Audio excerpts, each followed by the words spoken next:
dia, pessoal, como é que vocês estão? Essa é mais uma videoaula, nono ano. Espero que, como sempre, ela te encontre bem, que você esteja saudável, que a sua família esteja bem, tá? Hoje eu vou falar sobre uma única página no seu livro, para você ter ideia de quanta coisa tem para dizer sobre essa página. É a página 128 do seu livro e eu vou falar sobre a Revolução Constitucionalista de 1932 e vou falar sobre a Constituição de 1934. Então eu vou retomar alguns pontos em poucos segundos, tá? Em 1930, o Getúlio Vargas, aliado principalmente aos militares, ele dá um golpe, assume o poder e esse poder ele teria, pelo menos era o que se falava na época, ele falava isso na época, um caráter provisório. E ele, como outros ditadores do Brasil, ele vai assumir o poder dizendo que estava defendendo a democracia. Tá? Logicamente que ele não fez isso. E aí, uma das coisas que o Getúlio Vargas faz, que é muito característica do seu governo ao longo dos 15 anos que ele ficou no poder, é que ele cada vez mais vai centralizando as decisões na sua própria mão, ou seja, ele vai decidindo mais coisas. E o poder vai gradativamente, a partir de 1930, deixando de ser dos estados e das elites locais, apesar de elas continuarem mandando muito, e vai sendo centralizado nas mãos do Getúlio Vargas. Quem mais perdeu com isso, disparado na frente, foi a elite paulista, né? Os grandes chamados barões de café, os grandes cafeicultores. Aqui na nossa região nós tínhamos muito, em Ribeirão Preto, na região toda. E essa elite, ela fica extremamente insatisfeita com isso. Então, ela vai dizer que o Getúlio Vargas é um ditador, e ele era mesmo, tá? Mas ele iria... o nível de autoritarismo dele ainda vai piorar muito, e começa a fazer uma campanha, essa elite paulista começa a fazer uma campanha pela uma nova Constituição, daí o nome de Revolução Constitucionalista. Constituição, para quem não lembra, é um conjunto de leis que limitam as ações do presidente, dos governantes, e ao mesmo tempo dão direitos para a população. Tá? E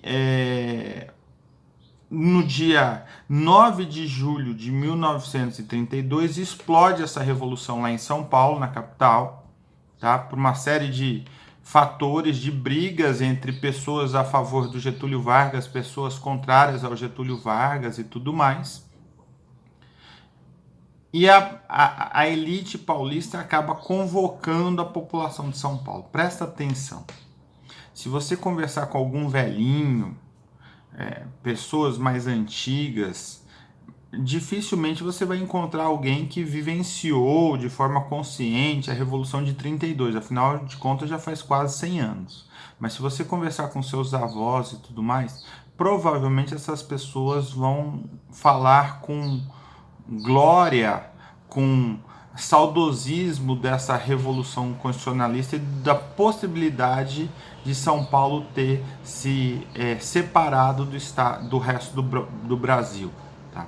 Isso porque a população, em grande medida, comprou muito essa ideia de que São Paulo era a locomotiva do país, que nós produzíamos mais que os outros estados e que nós éramos prejudicados pelo Getúlio Vargas. Na prática, no mundo real, a população pobre do estado de São Paulo não sofreu muita diferença com o governo Getúlio Vargas. A elite paulista sofreu, tá? Mas essa campanha a favor de São Paulo foi tão intensa que, na época, eles fizeram até alguns anéisinhos de cobre barato, e a população de classe média que doasse ouro, joias e tudo mais para as tropas paulistas, para armar os soldados de São Paulo, essas pessoas ganhavam esse anel e podiam desfilar pela rua usando o anel, mostrando o quanto que ela era apaixonada pelo nosso estado e tudo mais. Tá? O estado de São Paulo tentou se organizar muito. As fábricas que produziam outras coisas foram convertidas em fábricas de armamento e tudo mais. E a força pública paulista, que hoje em dia nós chamamos de polícia militar, ela foi convertida num pequeno exército no mundo real, assim, na prática, para lutar contra o Getúlio Vargas. Obviamente que o exército brasileiro, ele era muito, mas muito superior às tropas paulistas. Então, em poucos meses, isso tudo foi desbaratinado.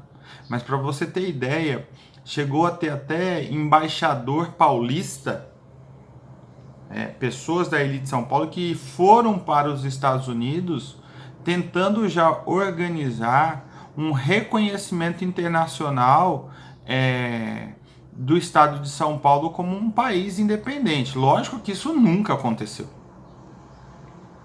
O Getúlio Vargas ganhou a guerra, tá? Então a Revolução de 1932 ela é uma revolução derrotada, mas o saudosismo ele permaneceu. Se você for lá no centro da cidade, não agora no tempo de pandemia, tá? Não estou sugerindo isso não.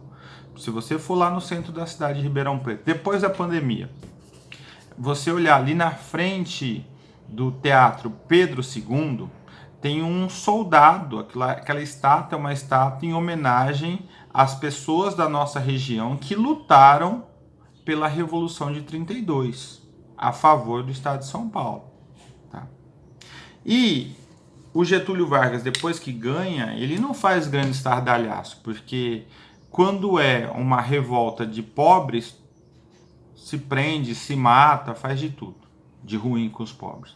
Mas como era uma revolta basicamente de ricos, os soldados eram pobres, mas quem estava organizando era os ricos, o Getúlio Vargas acabou meio que perdoando todos os envolvidos, muitos foram afastados dos seus cargos públicos e tudo mais, mas não houve uma prisão generalizada, nada disso. Tá? E depois de 2 anos, em 1934, foi promulgada, ou seja, foi declarada valendo uma nova Constituição. Tá? E aí essa nova Constituição ela estabelecia várias coisas. Primeira coisa é a manutenção de alguma independência para os estados brasileiros. Tá? O nome que está escrito aí no seu livro, nessas 4 bolinhas da página 128, está escrito lá, manutenção do federalismo.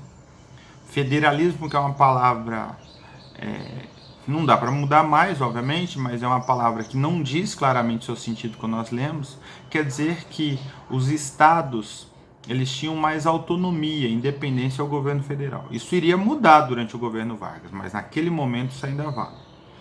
A outra característica é que o voto feminino que exercessem funções públicas passou a ser possível. Presta atenção nisso. Não era qualquer mulher que podia votar. Era só aquelas que já eram servidoras públicas, tá? E, obviamente, isso não era incentivado para as mulheres. Infelizmente, esse voto feminino, obrigatório, como nós temos hoje, que faz com que metade da população brasileira tenha verdadeiramente direito de participar da política, ele vai demorar um tempo. Mas em 34 as mulheres já podem votar. Tá? O ensino primário, gratuito e de frequência obrigatória. O que é o ensino primário? Naquela época, o ensino primário era de 1ª a 4ª série. Hoje em dia seria de 1º a 5º ano. É quando a pessoa, na prática, aprende a ler e escrever. Naquele mundo, naquela época, isso era muita coisa. E na prática, apesar do ensino ter sido considerado obrigatório, o governo ele não construiu escolas para todo mundo. Apenas para a classe média e tudo mais. Bom, eu acho que é isso, tá? Próxima aula eu falo mais sobre o Getúlio Vargas. Estou morrendo de saudade de vocês. Beijão, até lá.